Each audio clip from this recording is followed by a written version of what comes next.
Sophia, and right now we're going to talk about building a character.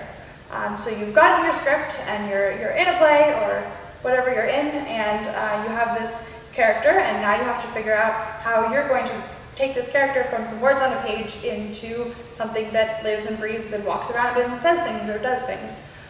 So the first most important place to find out who is this person is kind of obvious. It is your script. The playwright or the author or whatever you are performing is going to give you some pretty helpful clues about who this person is that you're portraying. The first place to look can sometimes be their name. A lot of times authors or playwrights will like to do fun things, putting in little hints in the actual name that they choose for your character. But that's not necessarily always the case. The next thing you want to do is go through your script with a pencil and a piece of paper and write down everything your character says about themselves and everything someone else says about your character. You want to write down all those things, and those things fall into a category of what's called given circumstances.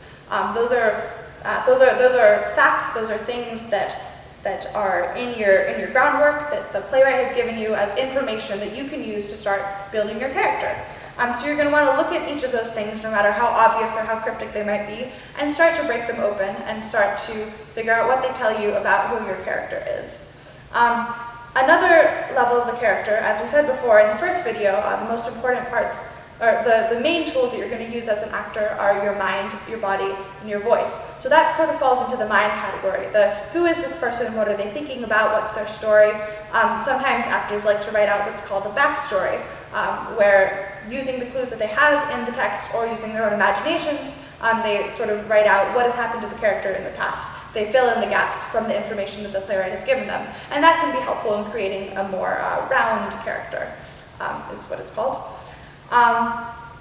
But after you've started building the information on your character, you can start to physicalize them. And for me, this is one of the most important parts of building a character, is to find out, how do I stand like my character? How do I sit like my character?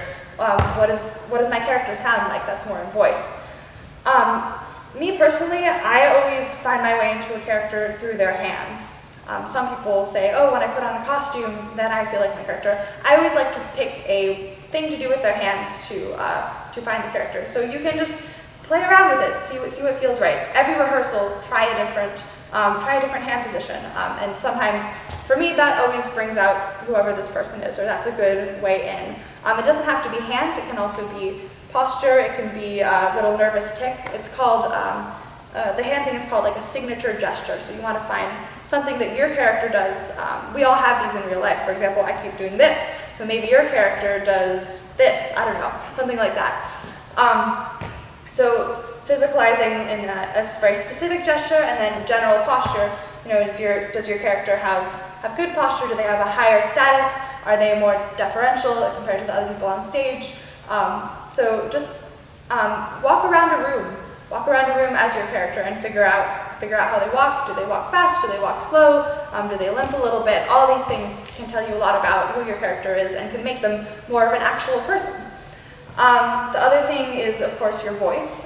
You'll want to figure out where in your register you want to use them, whether you're using more of your falsetto and you're talking up here, whether your voice is in your lower register or somewhere in the middle, whether they're really bright and sort of annoying or whether they're more far back in your resonance. Just kind of all those pieces of when you think of a person, you think of how do they look, how do they sound, and what are they about. Those are all important things to consider when you're building your character. One fun thing to do sometimes, this might seem a little bit odd, but you can actually have a conversation with your character if you have questions about them. So it would look something like this. If I was trying to figure out how to play myself, I guess I would say, hey Sophia, like, where do you go to school?